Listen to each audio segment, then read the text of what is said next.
You're listening to Later with Mo Kelly on demand from KFI AM 640. Thank you very much. Thank you very, very much. Wow. And thank you, Dana. Thank you, Kid Rock, sometimes referred to as Bob. And thank you, Lee, right from the beginning. Thank you very much. What a talent. What a beautiful, beautiful song. Thank you. Friends, delegates, and fellow citizens, I stand before you this evening with a message of confidence, strength, and hope. 4 months from now, we will have an incredible victory, and we will begin the 4 greatest years in the history of our country. Together we will launch a new era of safety, prosperity, and freedom for citizens of every race, religion, color, and creed. The discord and division in our society must be healed. We must heal it quickly. As Americans, we are bound together by a single fate and a shared destiny. We rise together or we fall apart. I am running to be president for all of America, not half of America, because there is no victory in winning for half of America.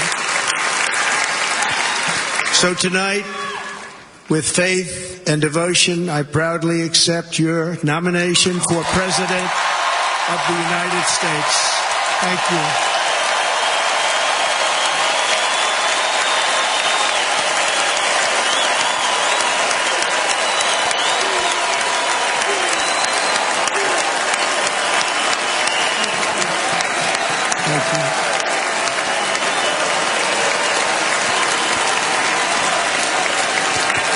Thank you very much.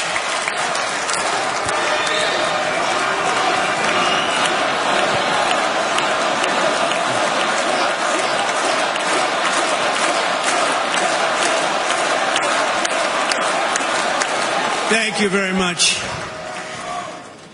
And we will do it right. We're going to do it right.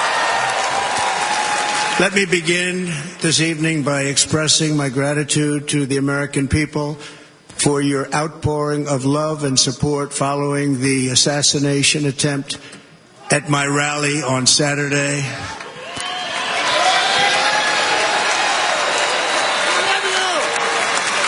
As you already know, the assassin's bullet came within a quarter of an inch of taking my life. So many people have asked me, what happened? Tell us what happened, please. And therefore, I will tell you exactly what happened, and you'll never hear it from me a second time because it's actually too painful to tell. It was a warm, beautiful day in the early evening in Butler Township in the great Commonwealth of Pennsylvania. Music was loudly playing, and the campaign was doing really well. I went to the stage, and the crowd was cheering wildly. Everybody was happy. I began speaking very strongly, powerfully, and happily, because I was discussing the great job my administration did on immigration at the southern border. We were very proud of it.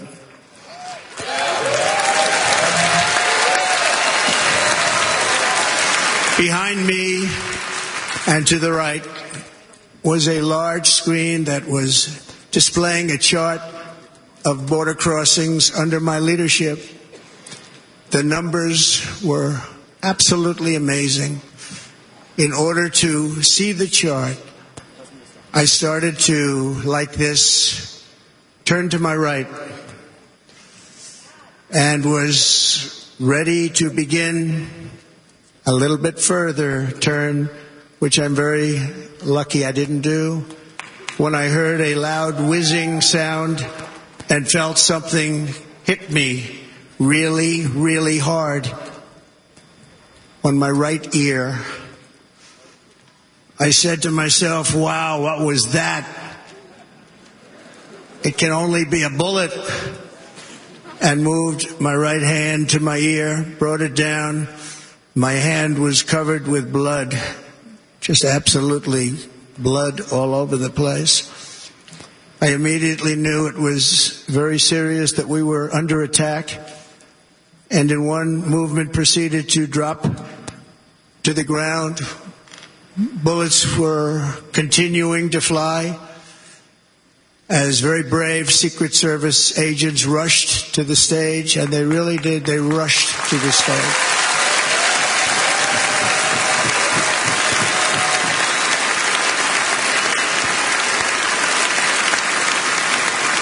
These are great people at great risk, I will tell you, and pounced on top of me so that I would be protected. There was blood pouring everywhere, and yet, in a certain way, I felt very safe because I had God on my side. I felt that.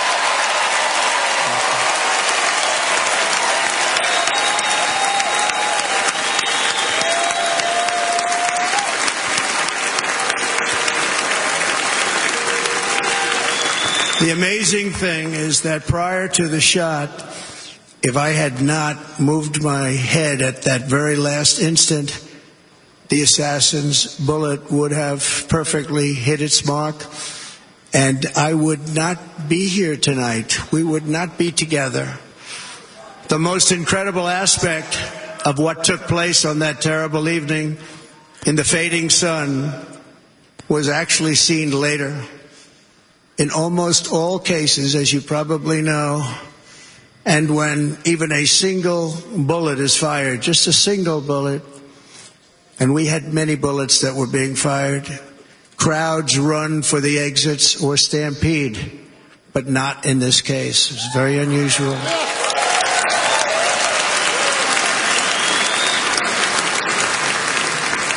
This massive crowd of tens of thousands of people stood by and didn't move an inch. In fact, many of them bravely but automatically stood up looking for where the sniper would be. They knew immediately it was a sniper, and then began pointing at him. You can see that if you look at the group behind me. That was just a small group compared to what was in front. Nobody ran, and by not stampeding, many lives were saved. But that isn't the reason that they didn't move. The reason is that they knew I was in very serious trouble. They saw it. They saw me go down. They saw the blood and thought, actually most did, that I was dead. They knew it was a shot to the head. They saw the blood. And there's an interesting statistic. The ears are the bloodiest part. If something happens with the ears, they bleed more than any other part of the body. For whatever reason, the doctors told me that. I said, why is there so much blood? He said, it's the ears. They bleed more. So we learned something, but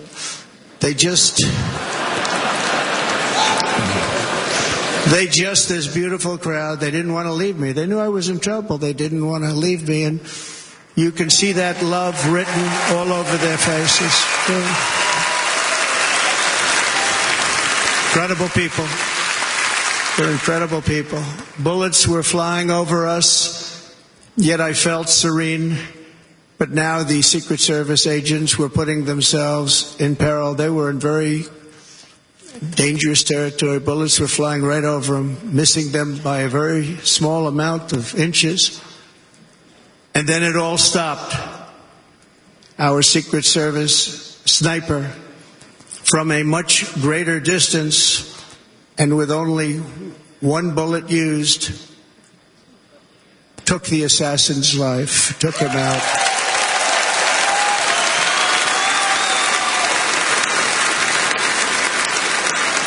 I'm not supposed to be here tonight. Not supposed to be here. Yes, you are. Yeah.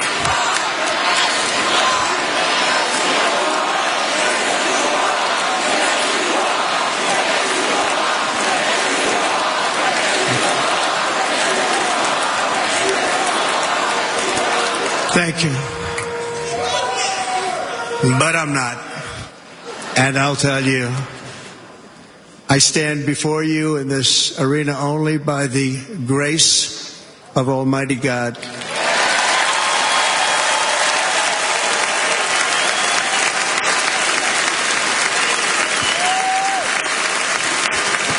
In watching the reports over the last few days, many people say it was a providential moment.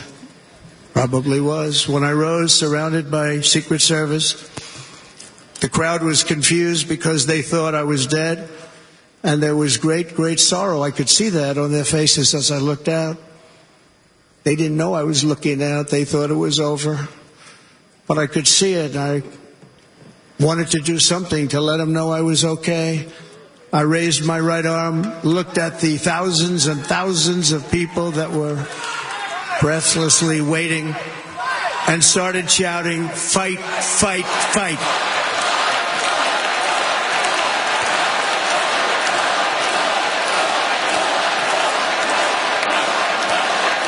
Thank you. Once my clenched fist went up, and it was high into the air. You've all seen that. The crowd realized I was okay and roared with pride for our country like no crowd I have ever heard before. Never heard anything like it. For the rest of my life, I will be grateful for the love shown by that giant audience of patriots that stood bravely on that fateful evening in Pennsylvania. Tragically, the shooter claimed the life of one of our fellow Americans, Corey, comparator, unbelievable person, everybody tells me. Unbelievable. And seriously wounded. Two other great warriors, spoke to them today. David Dutch and James Copenhaver. Two great people. I also spoke to all three families of these tremendous people. Our love and prayers are with them, and always will be. We're never going to forget them. They came for a great rally. They were serious Trumpsters, I want to tell you. They were serious Trumpsters, and still are. But Corey, unfortunately, we have to use the past tense. He was incredible. He was a highly respected former fire chief, respected by everybody. Was accompanied by his wife, Helen, incredible woman. I spoke to her today, devastated. And two precious daughters. He lost his life selflessly acting as a human shield to protect them from flying bullets. He went right over the top of them and was hit. What a fine man he was.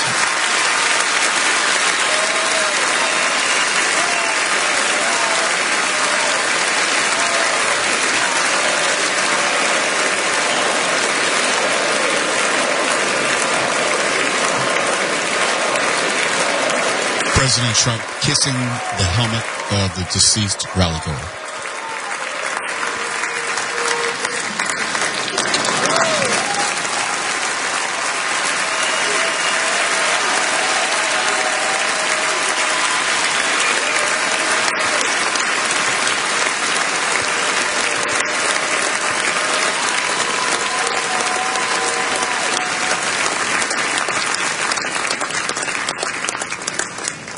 I want to thank the fire department and the family for sending his helmet, his outfit, and it was just something, and they're going to do something very special when they get it. But we did something which cannot match what happened, not even close. But I am very proud to say that over the past few days, we've raised $6.3 million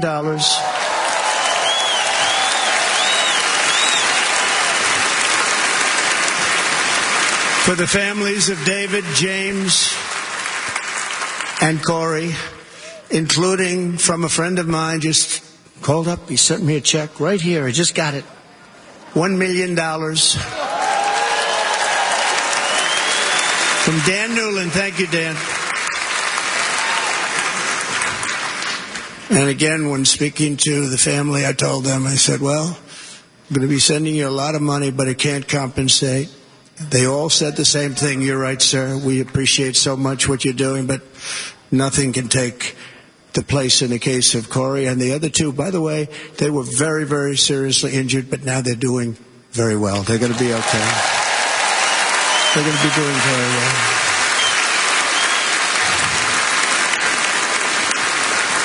They're warriors. So now I ask that we observe a moment of silence in honor of our friend Corey. You listen to KFI AM 640.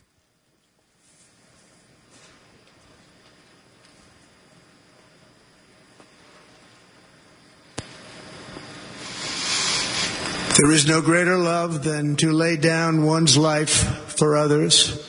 This is the spirit that forged America in her darkest hours, and this is the love that will lead America back to the summit of human achievement and greatness. This is what we need. Despite such a heinous attack, we unite this evening more determined than ever. I am more determined than ever, and so are you. So is everybody in this room.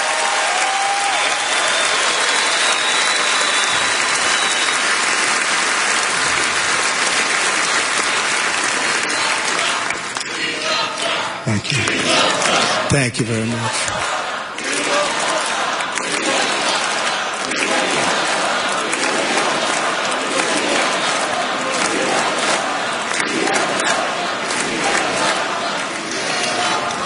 Our resolve is unbroken and our purpose is unchanged to deliver a government that serves the American people better than ever before.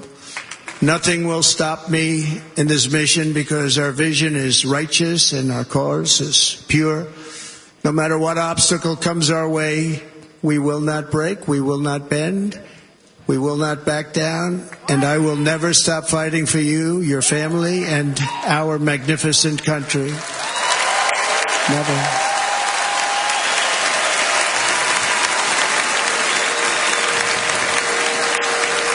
And everything I have to give with all of the energy and fight in my heart and soul, I pledge to our nation tonight. Thank you very much. I pledge that to our nation. We're going to turn our nation around, and we're going to do it very quickly. Thank you.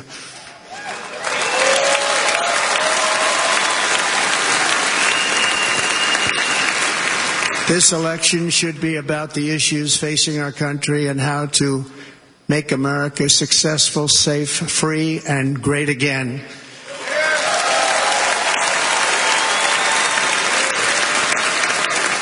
In an age when our politics too often divide us, now is the time to remember that we are all fellow citizens. We are one nation under God, indivisible, with liberty and justice for all.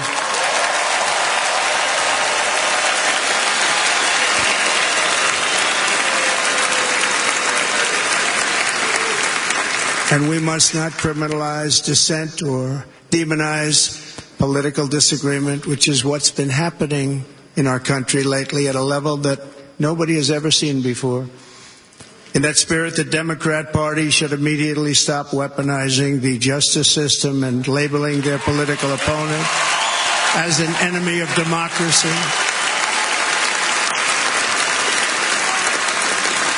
Especially since that is not true. In fact, I am the one saving democracy for the people of our country.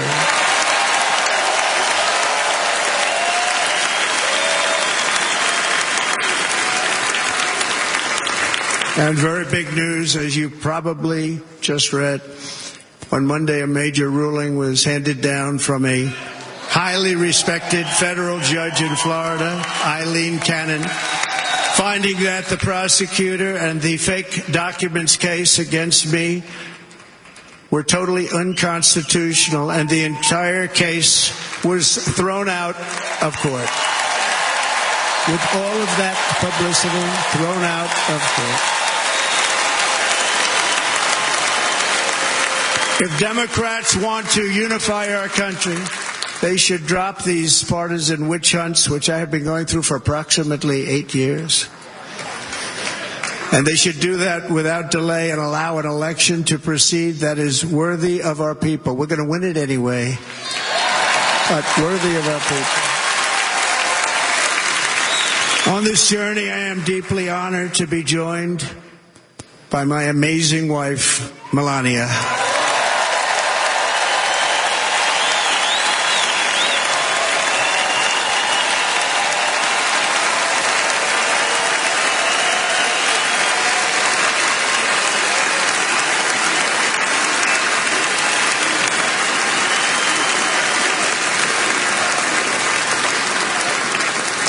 And Melania, thank you very much. You also did something really beautiful, a letter to America calling for national unity, and it really took the Republican Party by surprise. I will tell you, it was beautiful.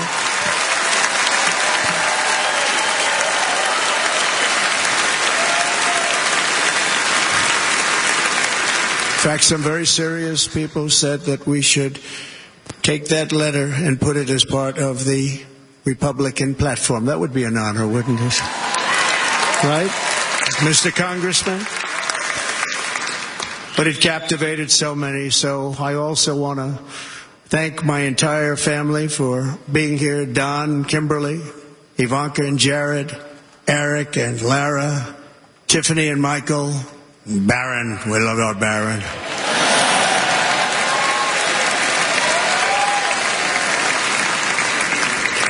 And of course, my 10 wonderful grandchildren. You saw a few of them up there on my lap before.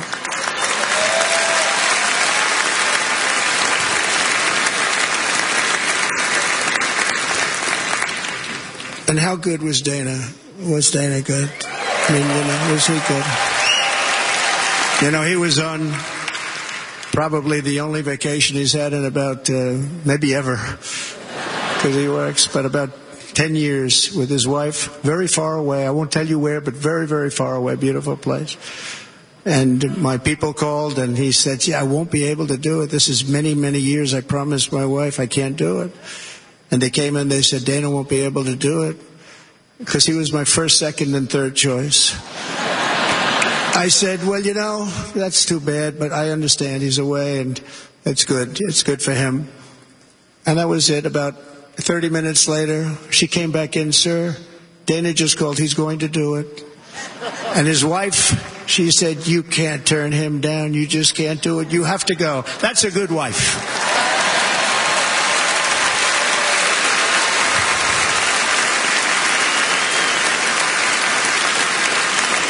So he got on a plane. He got here a little while ago. Now he's going to get on the plane in a little while, and he's going to go back home to his wife. But they're great, and I just want to thank her and him and their whole family, because that's not easy.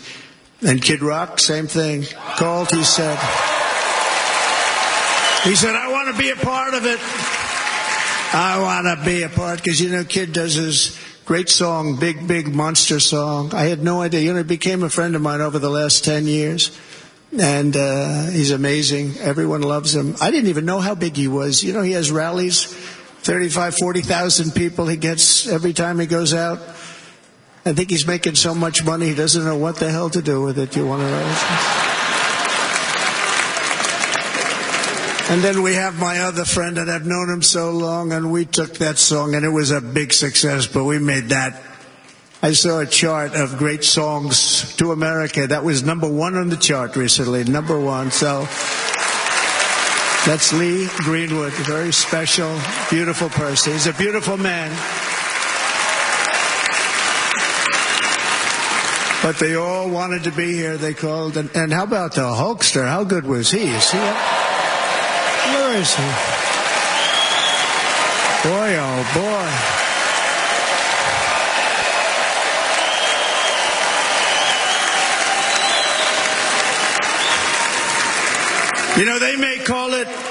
They may call that entertainment. I know about entertainment, but when he used to lift a 350-pound man over his shoulders and then bench press him 2 rows into the audience, I say maybe entertainment, but he is one strong son of a gun. I will tell you, I watched it many times.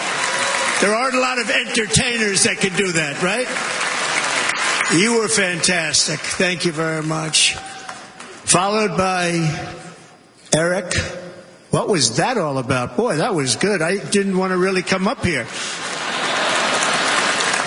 But he was so great, and he's such a good young man. He went through a lot of trouble, and Don last night was incredible. They went through so much trouble. They got subpoenaed more than any people probably in the history of the United States. Every week they get another subpoena from the Democrats, crazy Nancy Pelosi, the whole thing, just boom, boom, boom. They've got to stop that because they're destroying our country.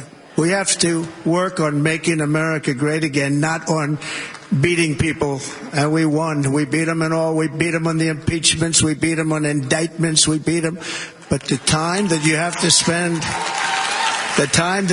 spend, if they would devote that genius to helping our country, we'd have a much stronger and better country.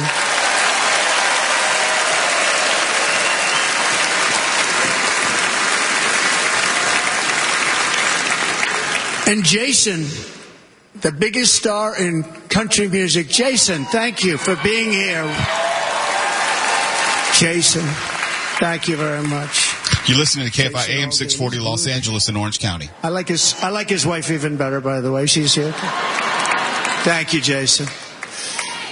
But I'm thrilled to have a new friend and partner fighting by my side.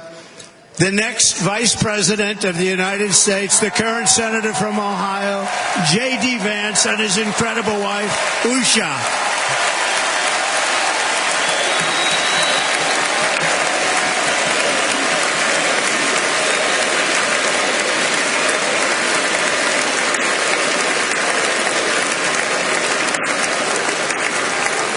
He's going to be a great Vice President. He's going to be great. He'll be with this country and with this movement, greatest movement in the history of our country. Make America great again. When they criticize it, they say, we're going to try and stop MAGA. I said, MAGA is make America great again. What are you going to stop? There's nothing to stop. Then they say, oh, that's right. It's very tough to fight it. And all of the people that did try and fight it have failed. But he's going to be with us for a long time, and it was an honor to select him. Great student at Yale. His wife was a great student at Yale. They met at Yale. These are two smart people. So, J.D., you're going to be doing this for a long time. Enjoy the ride.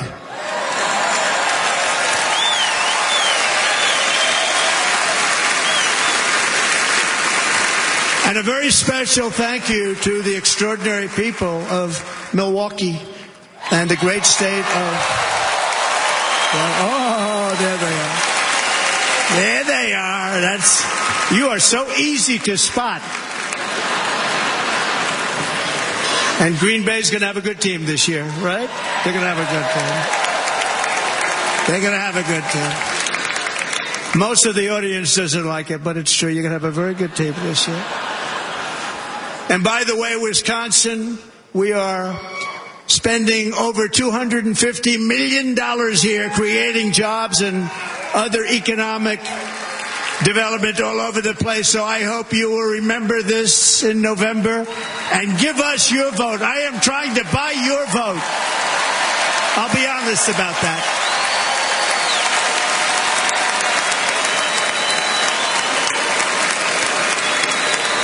And I promise we will make Wisconsin great again. We're going to make it.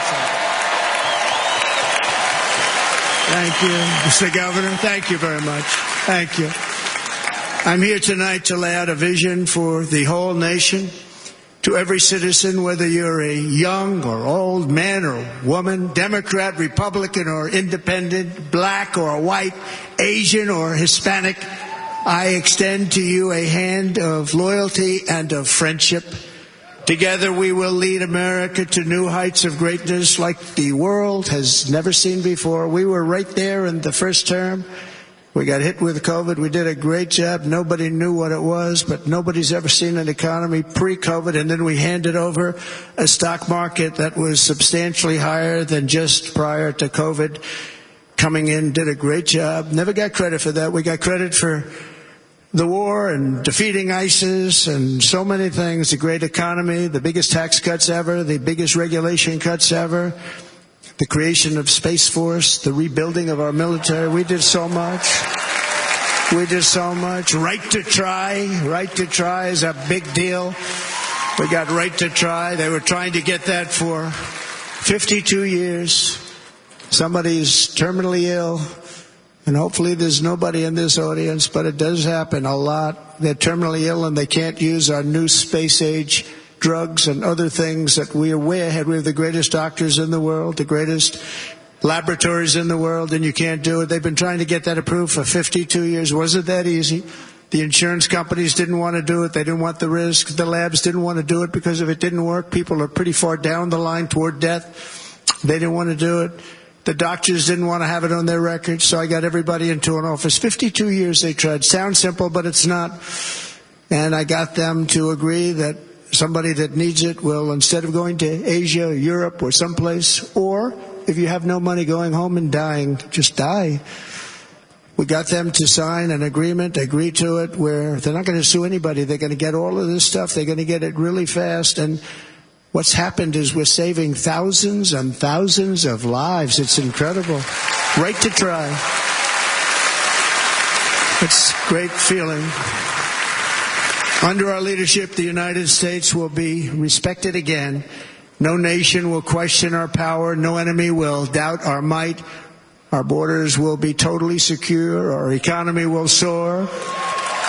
We will return law and order to our streets, patriotism to our schools, and importantly, we will restore peace, stability, and harmony all throughout the world. But to achieve this future, we must first rescue our nation from failed and even incompetent leadership. We have totally incompetent leadership. This will be the most important election in the history of our country. Under the current administration, we are indeed a nation in decline. We have an inflation crisis that is making life unaffordable, ravaging the incomes of working and low-income families, and crushing, just simply crushing our people like never before. They've never seen anything like it. We also have an illegal immigration crisis, and it's taking place right now as we sit here in this beautiful arena. It's a massive invasion at our southern border that has spread misery, crime, poverty, disease, and destruction to communities all across our land. Nobody's ever seen anything like it. Then there's an international crisis, the likes of which the world has seldom been part of. Nobody can believe what's happening. War is now raging in Europe and the Middle East. A growing specter of conflict hangs over Taiwan, Korea, the Philippines, and all of Asia. And our planet is teetering on the edge of World War III. And this will be a war like no other war because of weaponry. The weapons are no longer army tanks going back and forth shooting at each other. These weapons are obliteration. It's time for a change. This administration can't come close to solving the problems. We're dealing with very tough, very fierce people. They're fierce people. And we don't have fierce people. We have people that are a lot less than fierce, except when it comes to cheating on elections and a couple of other things. Then they're fierce. Then they're fierce. So tonight, I make this pledge to the great people of America. I will end the devastating inflation crisis immediately, bring down interest rates, and lower the cost of energy. We will drill, baby, drill.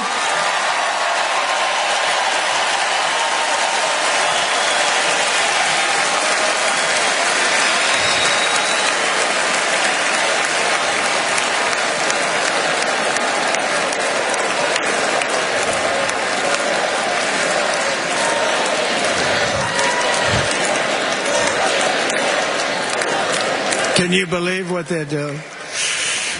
But by doing that, we will lead a large-scale decline in prices. Prices will start to come down. Energy raised it. They took our energy policies and destroyed them. Then they immediately went back to them, but by that time, so much was lost. But we will do it at levels that nobody's ever seen before, and we'll end lots of different things. We'll start paying off debt and start lowering taxes even further. We gave you the largest tax cut. We'll do it more.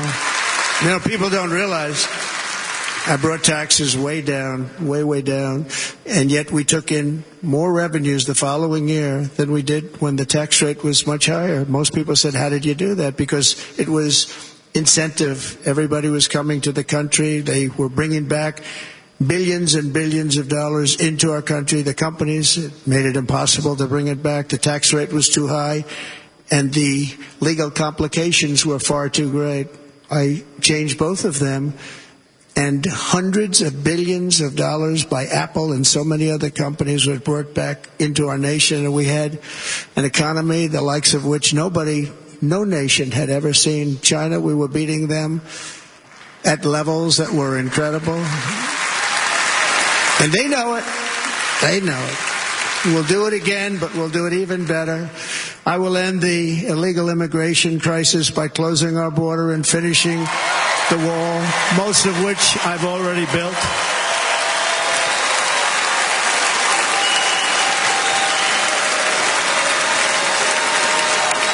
On the wall, we were dealing with a very difficult Congress, and I said, oh, that's okay, we won't go to Congress. I call it an invasion.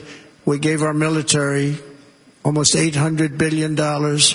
I said, I'm going to take a little of that money because this is an invasion, and we built, most of the wall is already built, and we built it through using the funds because what's better than that? We have to stop the invasion into our country that's killing hundreds of thousands of people a year. We're not going to let that happen. I will end every single international crisis that the current administration has created, including the horrible war with Russia and Ukraine, which would have never happened if I was president, and the war caused by the attack on Israel, which would have never happened if I was president. Iran was broke. Iran had no money. Now Iran has $250 billion. They made it all over the last 2.5 years. They were broke. I watched the other day on a show called Deface the Nation. Has anyone seen it? And they had a congressman who was a Democrat say, well, whether you like him or not, Iran was broke dealing with Trump. I told China and other countries, if you buy from Iran, we will not let you do any business in this country, and we will put tariffs on every product you do send in of 100% or more. And they said to me, well, I think that's about it. They weren't going to buy any oil. And they were ready to make a deal. Iran was going to make a deal with us. And then we had that horrible, horrible result that we'll never let happen again. The election result, we're never going to let that happen again. They used COVID to cheat. We're never going to let it happen again. And they took off all the sanctions, and they did everything possible for Iran.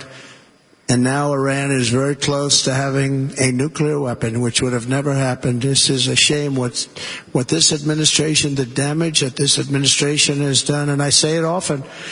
If you took the 10 worst presidents in the history of the United States, think of it, the 10 worst, added them up, they will not have done the damage that Biden has done. Only going to use the term once. Biden. I'm not going to use the name anymore, just one time. The damage that he's done to this country is unthinkable. It's unthinkable.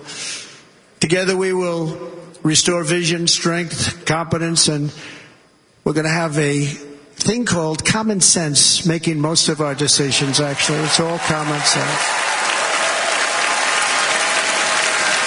Just a few short years ago, under my presidency, we had the most secure border and best economy in the history of our country, in the history of the world. We had the greatest economy in the history of the world.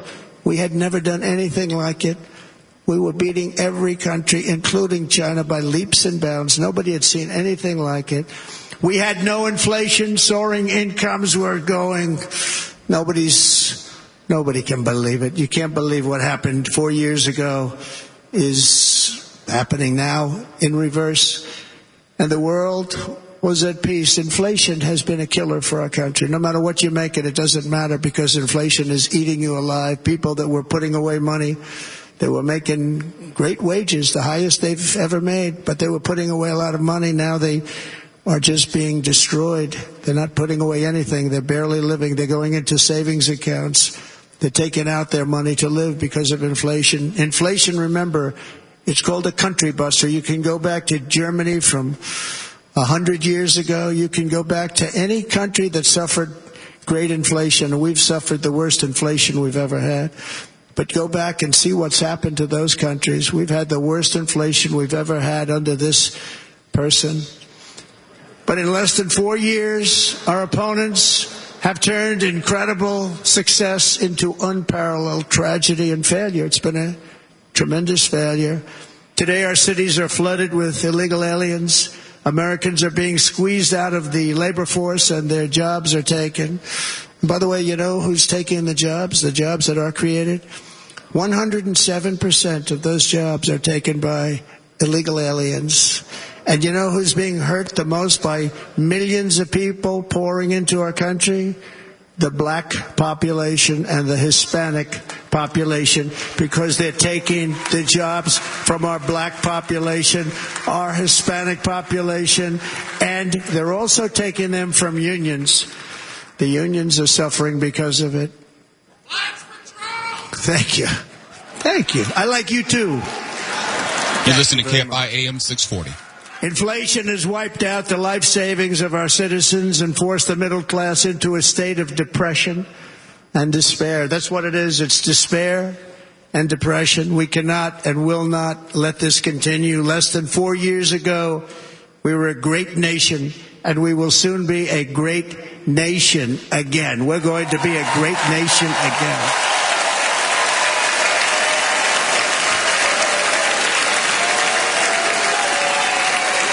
Thank you. With proper leadership, every disaster we are now enduring will be fixed, and it will be fixed very, very quickly. So tonight, whether you've supported me in the past or not, I hope you will support me in the future, because I will bring back the American dream. That's what we're going to do. You don't even hear about the American dream anymore. With great humility, I am asking you to be excited about the future of our country. Be excited. Be excited.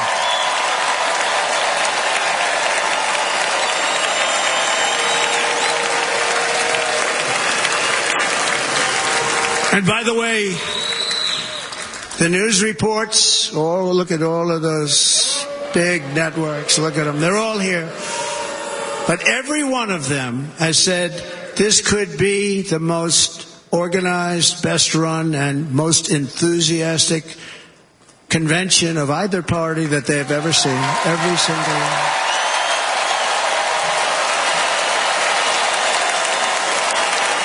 And it's true. It's true. And there's love in the room. There's great love in the room.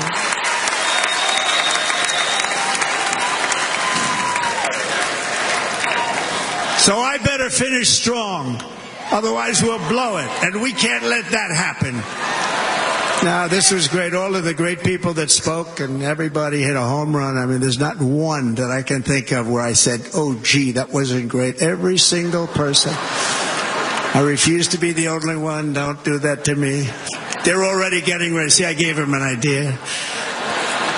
Now, this was a great convention. This was, I think we're actually going to go home and miss it. You know, usually with a first of all, look at these crowds. You'd never have this at a convention. Look at these crowds.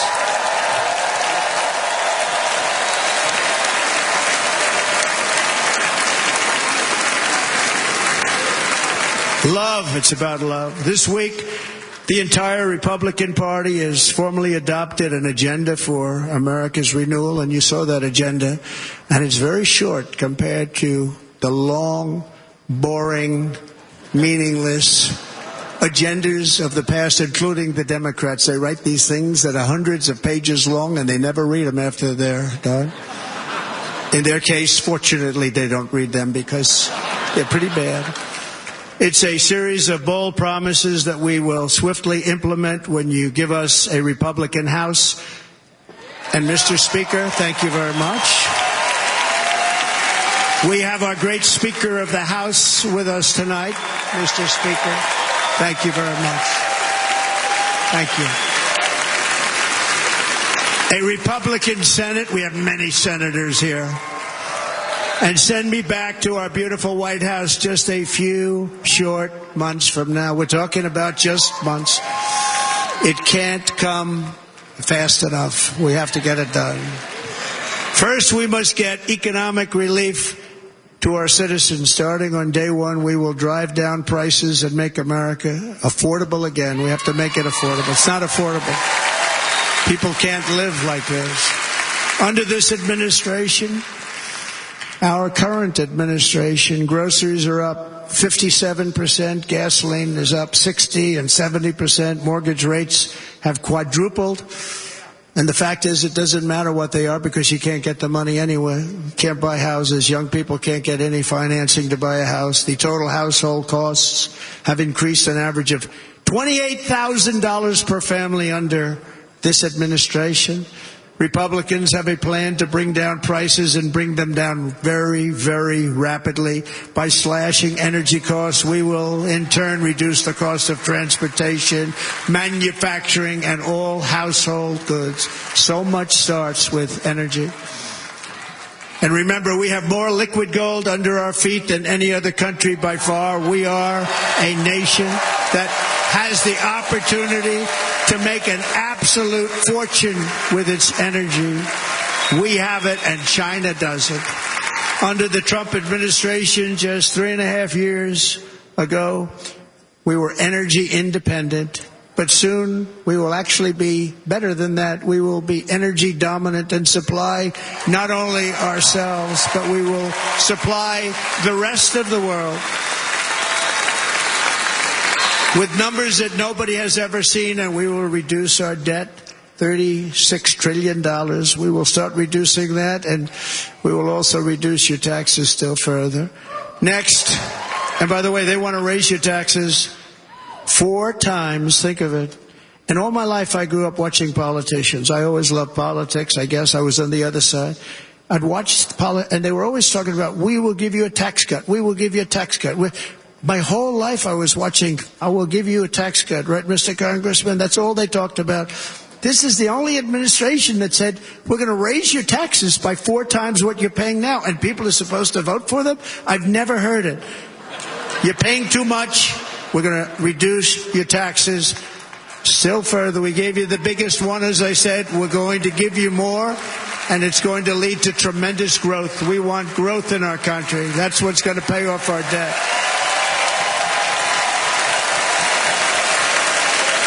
And next, we will end the ridiculous and actually incredible waste of taxpayer dollars that is fueling the inflation crisis. They spent trillions of dollars on things having to do with the Green New Scam. It's a scam. And that's caused tremendous inflationary pressures in addition to the cost of energy. And all of the trillions of dollars that are sitting there not yet spent, we will redirect that money for important projects like roads, bridges, dams, and we will not allow it to be spent on meaningless green new scam ideas.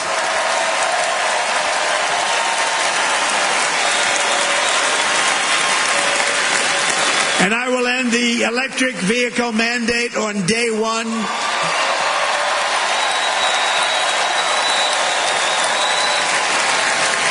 Thereby saving the U.S. auto industry from complete obliteration, which is happening right now, and saving U.S. customers thousands and thousands of dollars per car.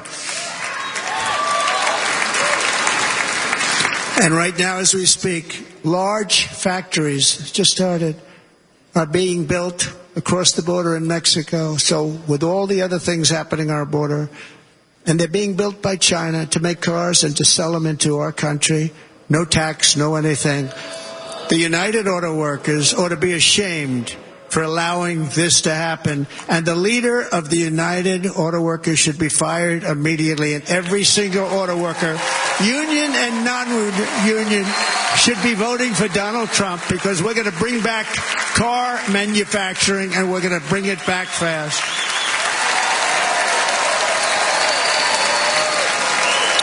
They're building some of the largest auto plants anywhere in the world. Think of it, in the world. We're going to bring it back. We're going to make them. We don't mind that happening, but those plants are going to be built in the United States, and our people are going to man those plants.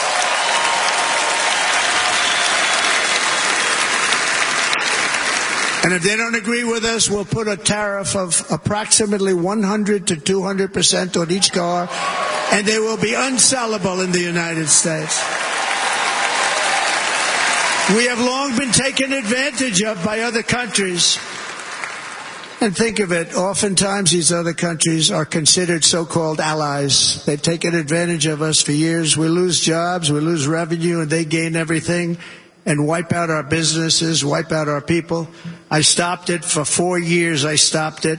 And we're really ready to make changes like nobody had seen before. And remember, USMCA, I got rid of NAFTA, the worst trade deal ever made, and replaced it with USMCA, which is, they say, the best trade deal ever made. Actually, probably the best trade deal was the deal I made with China, where they buy $50 billion worth of our product. They were buying nothing. They buy $50 billion worth. They had to. But I don't even talk about it because of COVID. I don't even mention it, frankly, because of what happened with the China virus.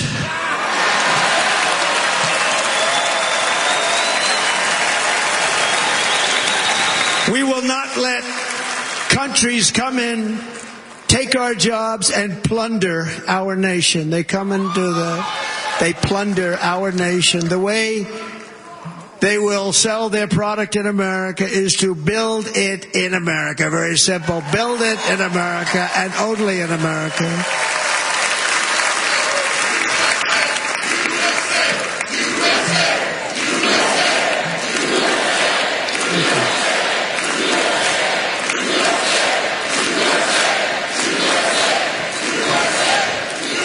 And this very simple formula, and Congress has to go along with us, and they will. This very simple formula will create massive numbers of jobs. We will take over the auto industry again, and many, many hundreds of thousands of jobs. We lost so many jobs over the years. If you go back 20, 25 years, they've stolen, going to China and Mexico, about 68% of our auto industry manufacturing jobs. We're going to get them all back. We're going to get them all back, every one of them. At the center of our plan for economic relief are massive tax cuts for workers that include something else that's turned out to be very popular, actually. Here it's very popular in this building and all those hotels that I saw that are so nice. I'm staying in a nice one. It's called no tax on tips. No tax on tips. No tax on tips.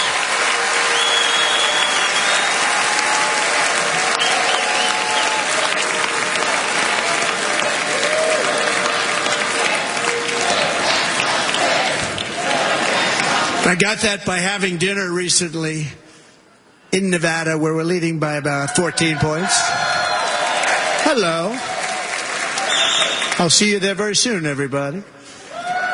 And we're having dinner at a beautiful restaurant in the Trump building on the Strip, and it's a great building, and the waitress comes over. How's everything going? Really nice person. How's everything? Oh, sir, it's so tough. The government's after me all the time on tips, tips, tips.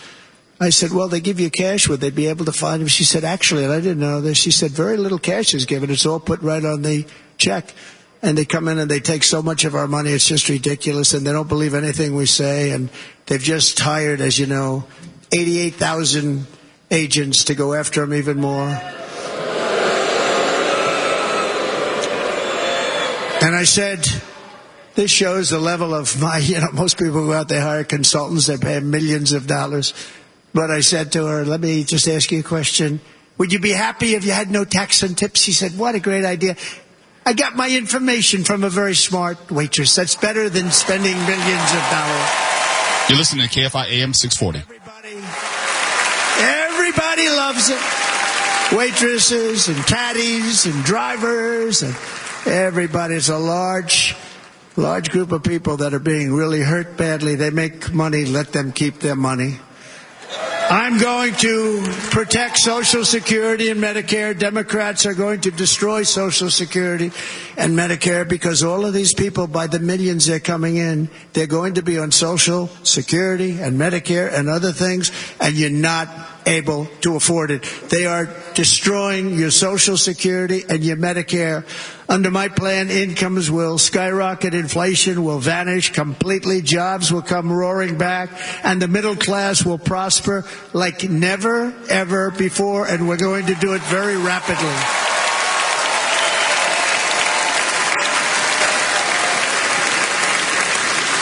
But no hope or dream we have for America can succeed unless we stop the illegal immigrant invasion, the worst that's ever been seen anywhere in the world. There's never been an invasion like this anywhere. Third world countries would fight with sticks and stones not to let this happen. The invasion at our southern border, we will stop it, and we will stop it quickly. You heard Tom Homan yesterday. Tom Homan, put him in charge and just sit back and watch. Brandon Judd, the Border Patrol, he's incredible. These guys, they really, their job is a lot easier if they don't have to do anything, but they want to. They're patriots. Brandon Judd, Border Patrol, ICE. ICE goes out. You have to see what ICE does with MS-13. You have these are probably the worst gang, and ICE goes in there. And I know a lot of people in these rows here, and they're very tough people, but they don't want to do this job. They'll go into a pack of MS-13 killers. They're the worst, probably the worst gangs in the world. We have thousands of them. I moved thousands and thousands out in my 4 years. We moved them out, and it was a pleasure. But ICE would go right into a pack of these killers, and you see fists flying, you see everything flying, and then they take them. They put them in a paddy wagon. They take them back and they get them out of our country. And the other countries weren't accepting them back. And I called up and I said, tell them that we're not giving them economic aid anymore. And the next day I got calls from all of these countries that were terminated. Billions of dollars we spend on economic aid to countries that does us, frankly, no good. And the next day I was called by everybody. I couldn't take all the calls. Sir, what's the problem? I said, you won't take your killers back that you sent in caravans into America. You won't take them back. Well, sir, if you'd like us to, we would give very serious consideration to doing that. And within 24 hours, they were being taken back. For years and years, when I first came in, they said President Obama tried to get him to go back, and they wouldn't accept him. They'd put planes on the runway so you couldn't leave the plane. They'd close the road so you couldn't take the buses. They'd all have to turn back. As soon as I said no more economic aid of any kind to any country that does that, they called back and they said, sir, it would be our great honor to take MS-13. We love them very much. We love them very much, sir. We'll take them back. At the heart of the Republican platform is our pledge to end this border nightmare and fully restore the sacred and sovereign borders of the United States of America. And we're going to do that on day one.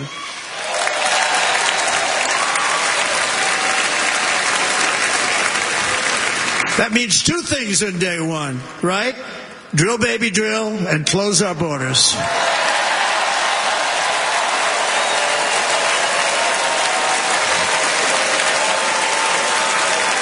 And by the way, and I think everybody as a Republican, as a patriot in this room, and most Democrats, we want people to come into our country, but they have to come into our country legally.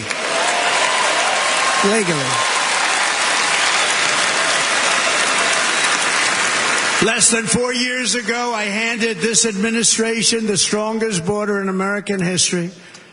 But you can see on the chart that saved my life, that was the chart that saved my life. I said, look it, I'm so proud of it. I think it's one of the greatest, it was done by the Border Patrol, one of the greatest charts I've ever seen. It showed everything just like that. You know the chart.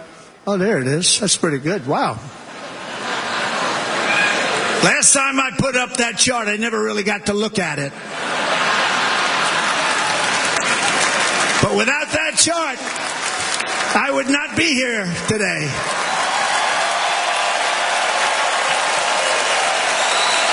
Never got to look at it.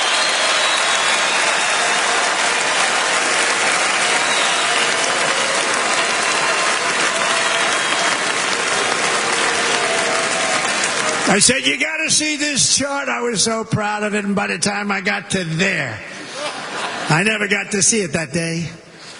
But I'm seeing it now, and I was very proud. And if you look at the arrow on the bottom, that's the lowest level, the one on the bottom, heavy red arrow. That's the lowest level of illegal immigrants ever to come into our country in recorded history, right there. Right there. And that was my last week in office.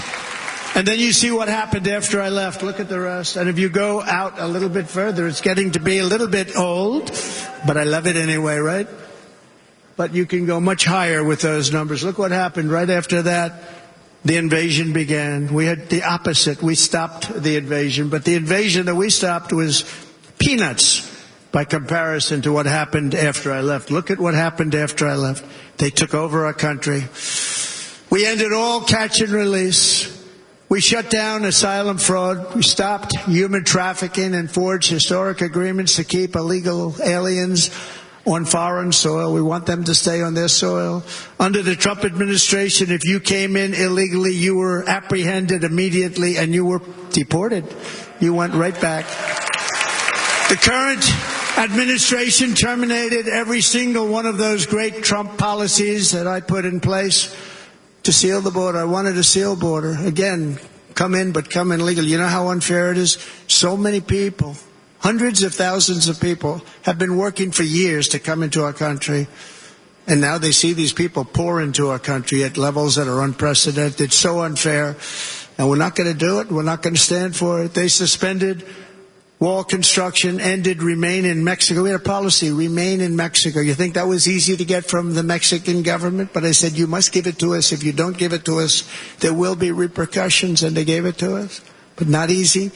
Canceled our Safe Third agreements, demolished Title 42, implemented nationwide catch and release. That's catch and release, where we catch them and release them into our country. We catch them and release them into Mexico. There's a slight difference.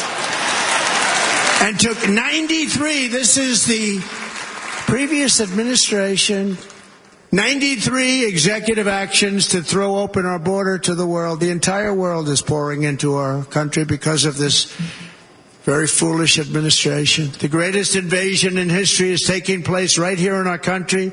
They are coming in from every corner of the earth, not just from South America, but from Africa, Asia, the Middle East. They're coming from everywhere. They're coming at levels that we've never seen before. It is an invasion indeed, and this administration does absolutely nothing to stop them.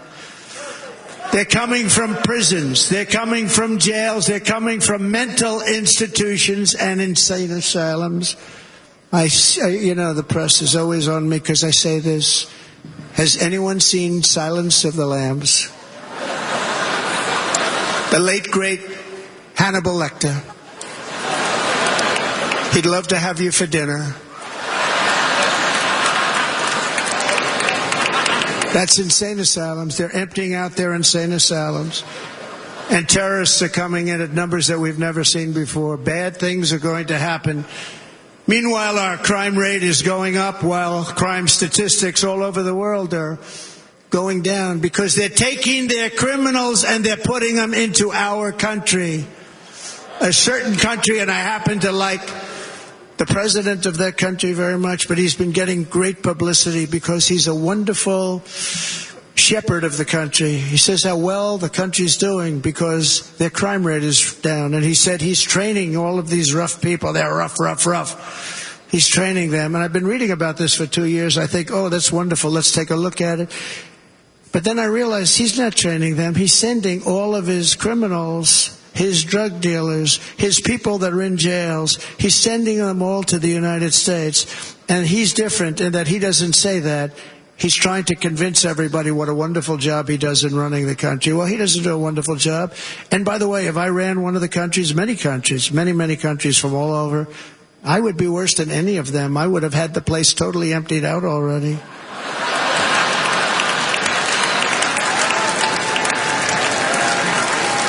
But we become a dumping ground for the rest of the world, which is laughing at us. They think we're stupid. And they can't believe that they're getting away with what they're getting away with, but they're not going to be getting away with it for long. That's what I can tell you.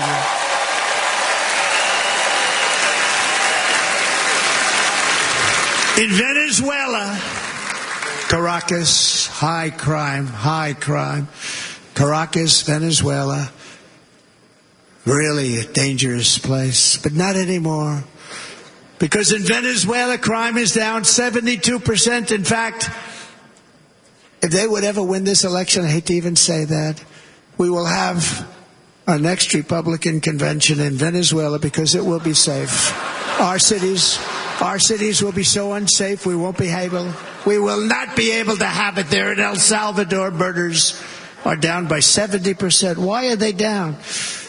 Now, he would have you convinced that because he's trained murderers to be wonderful people. No. They're down because they're sending their murderers to the United States of America. This is going to be very bad. And bad things are going to happen, and you're seeing it happen all the time. That's why, to keep our families safe, the Republican platform promises to launch the largest deportation operation in the history of our country. Even larger than that of President Dwight D. Eisenhower from many years ago. You know, he was a moderate, but he believed very strongly in borders. He had the largest deportation operation we've ever had. Just recently I spoke to the grieving mother of Jocelyn Nungary, a wonderful woman, a precious 12-year-old girl from Houston who last month was tied up, assaulted, and strangled to death after walking to the convenience store just a block away from her house. Her body was dumped near the side of the road in a shallow creek, found by some onlookers who couldn't believe what they had witnessed. Charged with Jocelyn's heinous murder are 2 illegal aliens from Venezuela who came across our border, were in custody, and were then released into the country by this horrible, horrible administration that we have right now. I also met recently with the heartbroken mother and sister of Rachel Morin. Rachel was a 37-year-old mom of 5 beautiful children who was brutally raped and murdered while out on a run. She wanted to keep herself in good shape. It was very important to her. She was murdered. The monster responsible first killed another woman in El Salvador before he was led into America by the White House. This White House let them in. He then attacked a 9-year-old girl and her mother in a home invasion in Los Angeles before murdering Rachel in Maryland. Traveled all throughout the country, doing tremendous damage. Rachel's mother will never be the same. I spent time with her. She will never be the same. I've also met with the wonderful family of Laken Riley, the brilliant 22-year-old nursing student. She was so proud of being first in her class, who was out for a jog on the campus of the University of Georgia when she was assaulted, beaten, and horrifically killed. Yet another American life was stolen by a criminal alien set free by this administration. And these were incredible people we're talking about. These were incredible people who died. Tonight, America, this is my vow. I will not let these killers and criminals into our country.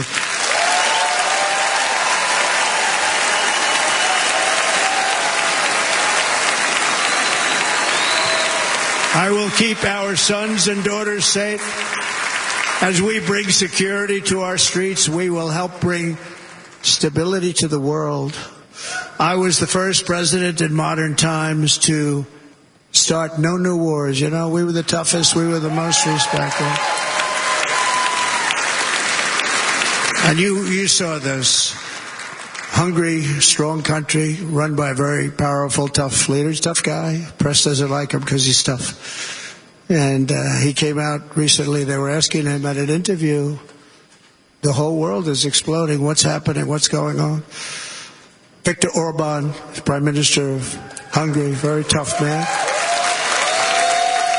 He said, I don't want people coming into my country and blowing up our shopping centers and killing people. But they said to him, tell us what's going wrong, what's happening, what is it? He said, there's only one way you're going to solve it. You got to bring President Trump back to the United States because he kept everybody at bay. He used a word I wouldn't use because I can't use that word. Because you'd say it was braggadocious. The press would say he was a braggart. I'm not a braggart. But Viktor Orban said it. He said Russia was afraid of him. China was afraid of him. Everybody was afraid of him. Nothing was going to happen. The whole world was at peace. And now the world is blowing up around us. All of these things that you read about were not going to happen. Under President Bush, Russia invaded Georgia. Under President Obama, Russia took Crimea. Under the current administration, Russia is after all of Ukraine. Under President Trump, Russia took nothing. This is KFI AM 640.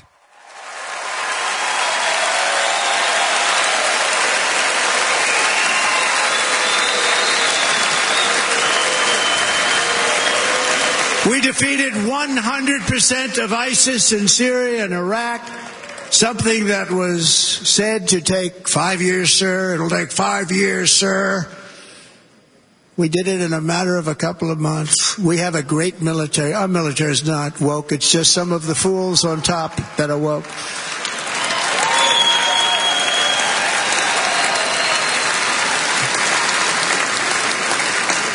I got along very well. North Korea, Kim Jong-un, I got along very well with him. The press hated when I said that. How could you get along with him? Well, you know, it's nice to get along with somebody who has a lot of nuclear weapons or otherwise, isn't it?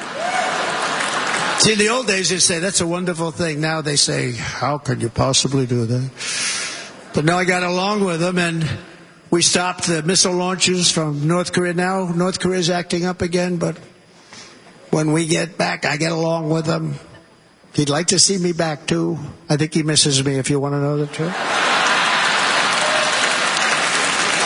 Our opponents inherited a world at peace and turned it into a planet of war. We're in a planet of war. Look at that attack on Israel. Look at what's happening with Ukraine. The cities are just bombed out. How can people live like that where buildings, massive buildings, are falling to the ground? It began to unravel with the disastrous withdrawal from Afghanistan, the worst humiliation in the history of our country. We have never had a humiliation like that. 13 heroic U.S. service members were tragically and needlessly killed. 45 others were horrifically wounded. Nobody ever talks about them. No arms, no legs, face explosions, horrifically wounded. And by the way, we have a man in this room who's running for the U.S. Senate from a great state, Nevada, named Sam Brown, who paid the ultimate price. Thank you, Sam. Thank you, Sam. Thank you. He paid the biggest price probably ever paid by anybody that is running for office, and I think he's going to do great. He's running against a person that is not good, not respected, a total lightweight. But Sam, I think, paid, really, we were talking about it with some of the senators that are working so hard for Sam, but he paid the biggest price of any senator ever to run for the Senate. I don't think anybody's ever what he did. He was a real hero, a really great person. And he's running, and I hope that everybody gets out and votes for Sam Brown.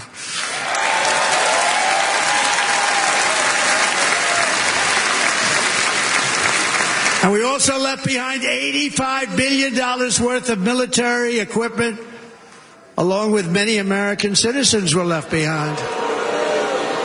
Many American citizens. Emboldened by that disaster, Russia invaded Ukraine. They saw this group of people that were incompetent. We took the soldiers out first. No, we're going to take the soldiers out second. If they would have followed my plan, we had a great plan. But the plan only kicked in if they did everything perfectly. And they weren't doing things perfectly, so we said it doesn't kick in. 18 months in Afghanistan, we didn't have one, so they were killing them left and right, snipers. And I spoke to the head of the Taliban. You've heard this story. Abdul, still there, still the head of the Taliban. The press got on me. Why would you speak to him? I said, because that's where the killing is. I don't have to speak to somebody that has nothing to do with it. And I told him, don't ever do that. Don't ever do that again. Don't ever do that again. You've got to stop. Because during the Obama administration, many great people and soldiers, but a lot of soldiers were being killed from long distance. I said, if you keep doing that, you're going to be hit harder than anybody's ever been hit by a country before.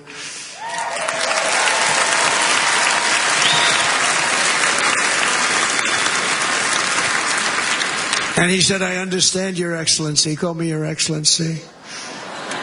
I wonder if he calls the other guy Your Excellency. I doubt it. The other guy gave him everything. I mean, what kind of a deal was that? He walked out, gave him everything. You know that right now Afghanistan is one of the largest sellers of weapons in the world? They're selling the brand new beautiful weapons that we gave them. But think of it. He actually said to me, but why do you show me a picture of my home? I said, you'll have to ask your people or one of your wives. But he could figure it out. And for 18 months, we had not one attack on an American soldier by the Taliban. 18 months.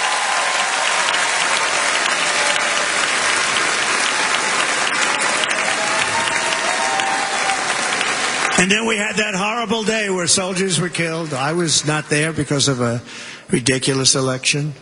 But we had that horrible attack.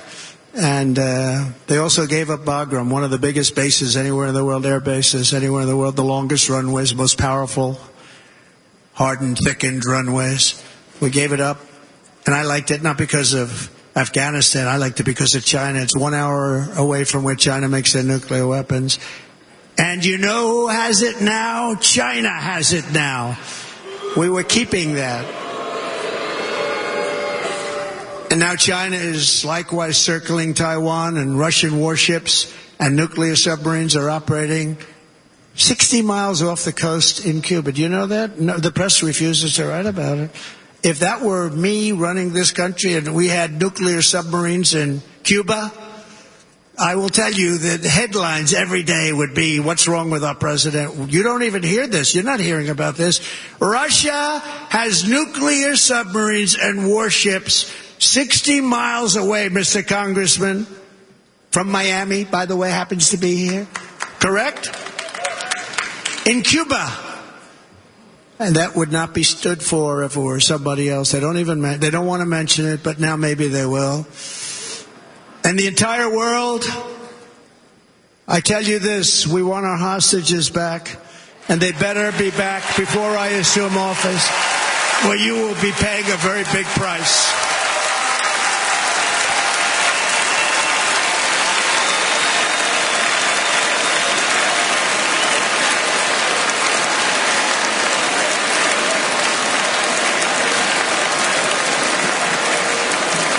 With our victory in November, the years of war, weakness, and chaos will be over. I don't have wars. I had no wars other than ISIS, which I defeated, but that was a war that was started. We had no wars. I could stop wars with a telephone call. I could stop wars with just a telephone call. If properly stated, it would never start. We will replenish our military and build an Iron Dome missile defense system to ensure that no enemy can strike our homeland. And this great Iron Dome will be built entirely in the USA. We're going to build it in the USA. And Wisconsin, just like I gave you that massive ship contract, and you're doing a very nice job, Governor, right? Thank you, Governor. And they're doing a great job. In fact, I had a little design change, and we gave them a tremendous for essentially what we used to call destroyers. These are now the most beautiful. They look like yachts. I said, we have to take the bow, and we have to make it a little nicer and a little point at the top instead of a flat nose. And the people at the shipyard said, this guy sort of knows what he's doing. We have the most beautiful ships, right, Governor? And everybody sitting over there.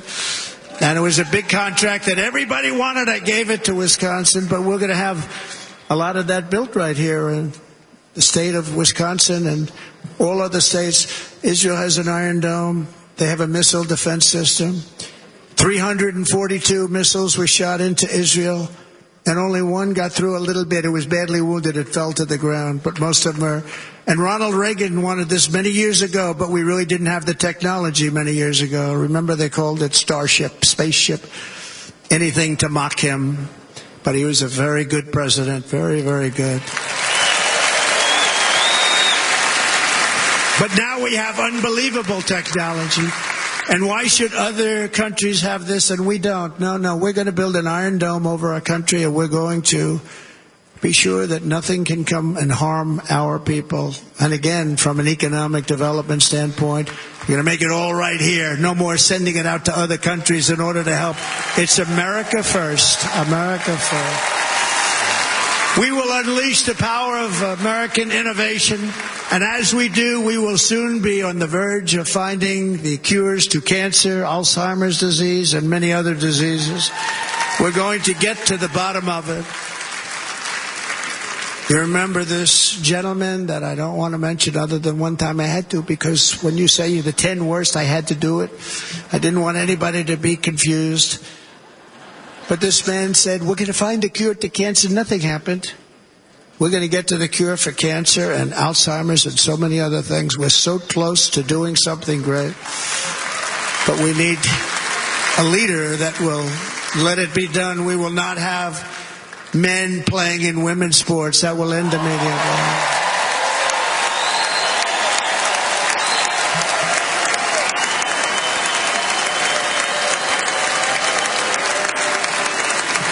And we will restore and renovate our nation's once great cities, making them safe, clean, and beautiful again. And that includes our nation's capital, which is a horrible killing field. So many things. They leave from Wisconsin, they go to look at the Washington Monument, they end up getting stabbed, killed, or shot. We will be very soon very proud of our capital, again, Washington, D.C.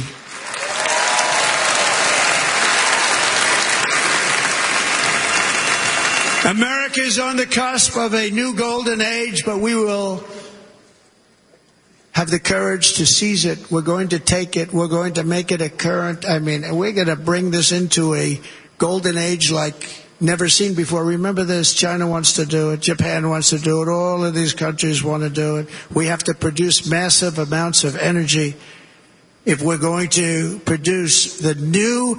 If you look at some of the things that have been done and some of the things that we're going to do, but AI needs literally twice the electricity that's available now in our country. Can you imagine? But instead we're spending places where they recharge electric cars. They built 8 chargers at a certain location toward the Midwest. 8 chargers for $9 billion. Think of them as a tank for filling up your gas. Think of it. They spent $9 billion on 8 chargers, 3 of which didn't work. And if you were going to do this all over our country, this crazy electric mandate, if you're going to do this, and by the way, I'm all for electric. They have their application. But if somebody wants to buy a gas-powered car, gasoline-powered car, or a hybrid, they're going to be able to do it. And we're going to make that change on day 1.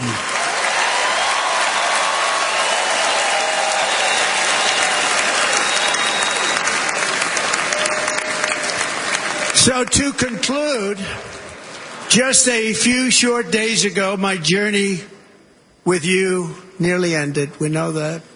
And yet, here we are tonight, all gathered together, talking about the future, promise, and a total renewal of a thing we love very much. It's called America. We live in a world of miracles. None of us knows God's plan or where life's adventure will take us. I want to thank Franklin Graham for being here tonight. He's an outstanding man. He wrote me a note recently. I have a lot of respect for him. Sir, I love your storytelling. I think it's great in front of these big rallies. But, sir, please do me one favor. It won't make any difference. Please don't use any foul language. I was a little embarrassed. I said, he said, it won't make any difference. Actually, it does. The story's not quite as good, but I've been very good. The story is not quite as good, to be honest. I've got to have a little talk with Franklin, but he was great. He's a great gentleman. His father was so incredible, Billy Graham. My father used to love taking me to see Billy Graham. My father would take me to see Billy Graham at Yankee Stadium. He had the biggest rallies you've ever seen. He was a good rally guy, too. But he'd get up, and he was a fantastic guy. My father loved Billy Graham. But I love Franklin Graham. I think Franklin's been fantastic, and I'm working so hard to adhere to his note to me. I'm working hard on it, Franklin. But if the events of last Saturday make anything clear, it is that every single moment we have on earth is a gift from God.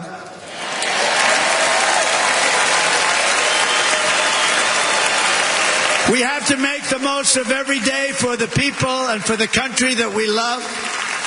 The attacker in Pennsylvania wanted to stop our movement, but the truth is the movement has never been about me. It has always been about you. It's your movement. It's the biggest movement in the history of our country by far. Can't be stopped. It can't be stopped. It has always been about the hardworking, patriotic citizens of America. For too long, our nation has settled for too little. We settled for too little. We've given everything to other nations, to other people. You have been told to lower your expectations and to accept less for your families. I am here tonight with the opposite message. Your expectations are not big enough. They're not big enough. You're listening to KFI AM 640 Los Angeles in Orange County. It is time to start expecting and demanding the best leadership in the world, leadership that is bold, dynamic, relentless, and fearless. We can do that. We are Americans. Ambition is our heritage. Greatness is our birthright. But as long as our energies are spent fighting each other, our destiny will remain out of reach. And that's not acceptable. We must instead take that energy and use it to realize our country's true potential and write our own thrilling chapter of the American story. We can do it together. We will unite. We are going to come together, and success will bring us together.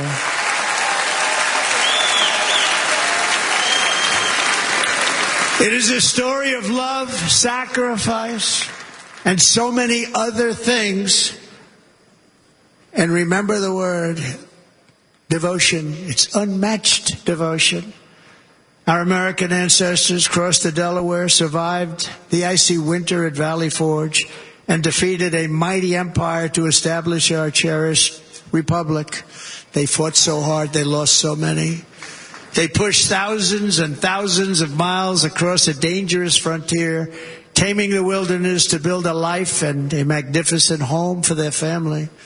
They packed their families into covered wagons, trekked across hazardous trails, scaled towering mountains, and braved rivers and rapids to stake their claim on the wide open, new, and very beautiful frontier. When our way of life was threatened, American patriots marched onto the battlefield, raced into enemy strongholds, and stared down death and stared down those enemies to keep alive the flame of freedom.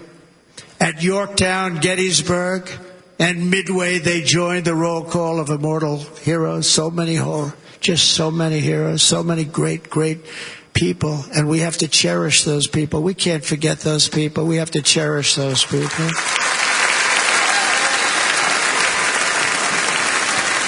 And building monuments to those great people is a good thing, not a bad thing. They saved our country. No challenge was too much. No hardship was too great. No enemy was too fierce. Together these patriots soldiered on and endured, and they prevailed because they had faith in each other, faith in their country, and above all, they had faith in their God.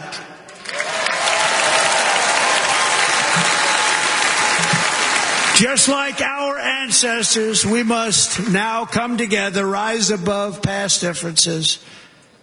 Any disagreements have to be put aside and go forward, united as one people, one nation, pledging allegiance to one great, beautiful, I think it's so beautiful, American flag. Tonight I ask for your partnership, for your support, and I am humbly asking for your vote. I want your vote.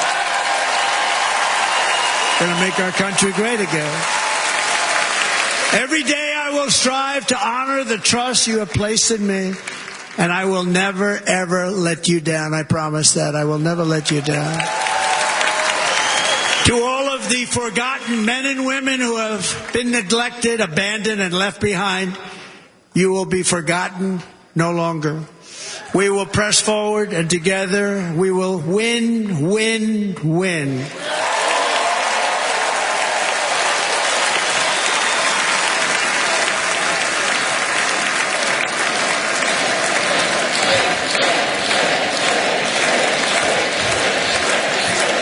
Win, win, win, win, win, win.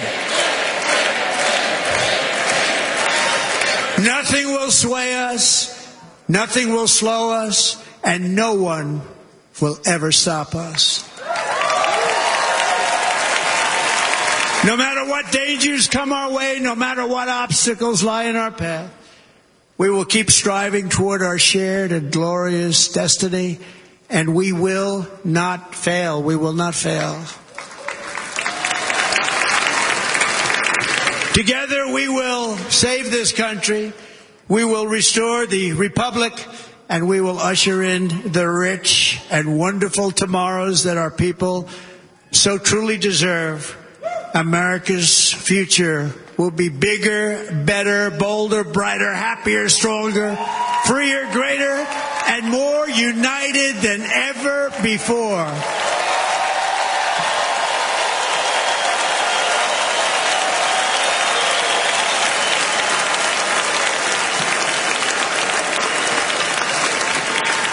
And quite simply put, we will very quickly make America great again.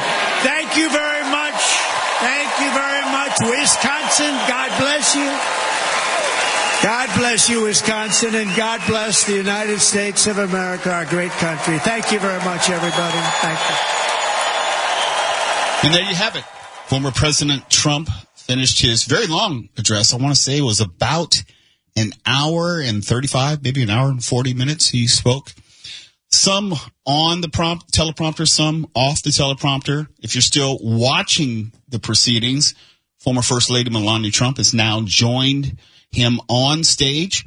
Much to his surprise, he turned around and didn't expect to see her, evidently. And they've joined in an embrace. And it was, I would say, a very muted speech by the former president. It didn't have the same type of energy that most people were accustomed to. Obviously, that had much to do with what happened this past Saturday. He recounted the events from his perspective, what he was thinking, what he was expecting as he went up to start his speech on Saturday in Pennsylvania. He gave us I would say, a moment-by-moment accounting of how things were transpiring when the shots rang out. He remembers the crowd around him, how the Secret Service had jumped on top of him, and how he came up and for some reason thought it was necessary to gesture to the crowd to let the crowd know that he was okay. And he talked about why he put his fist up and what came to his mind when he was saying fight, fight, fight. He said that was going to be the only time that he would tell the story. We'll see in the coming months whether he tells it again. But throughout the speech, he bounced on and off the teleprompter. What I say by that is it seemed like for certain points you could tell he was reading from prepared marks, and other times he was just kind of riffing, shouting out people in the audience, elected officials, people he may have noticed. Like he started with, I think it was Hulk Hogan was the first person. He just kind of acknowledged and spoke from his heart as far as what he felt about Hulk Hogan, and acknowledged some of the other speakers who spoke before him. Something I did notice, and I'm not exactly sure why, He didn't spend a lot of time acknowledging his vice presidential nominee. I think there was one passing remark. He acknowledged J.D. Vance and his wife, but never came back to it, never really made the ticket itself a central focus. Not a critique, just an observation. But he very slowly, I would say maybe methodically, went through different aspects of his platform, if you will, talking about economic issues, talking about immigration issues, talking about foreign policy issues, talking about China, spend a lot of time on China, spent a lot of time on illegal immigration, which is not a surprise to anyone. He spent some time talking about what he thought his administration meant, what transpired during the Biden administration. And also he said very pointedly that he did not want to mention President Biden's name. He mentioned it once. I think that was a political calculation. Obviously, he knows what is happening on the other side of the political aisle and how, if the rumors are true, President Biden may step down. I say may, that has not been confirmed, but published reports speculate that he may step aside from the Democratic nomination sometime this weekend or by the end of the weekend. And maybe he wanted to make sure, he, as in former President Trump, wanted to make sure that his speech was not too Biden-focused and more administration-focused, where they don't have to really pivot in a rhetorical sense moving forward. Not sure what his next campaign event will be. Usually with the any political convention, you wait to see the next day what type of response you get. This was a very, very long address, so there will be, I'll say, added focus on whether people continue to tune in throughout the duration of the speech or whether viewership or listenership is also dropped off along the way. It's a heavy lift when you're asking people to watch for more than an hour, almost like an hour and a half, hour and 40 minutes. So we'll see if people were still as enthusiastic at the end as they were at the beginning. Obviously, he was very well received. People were there for him and only him when it came down to it. But his tonality was very muted.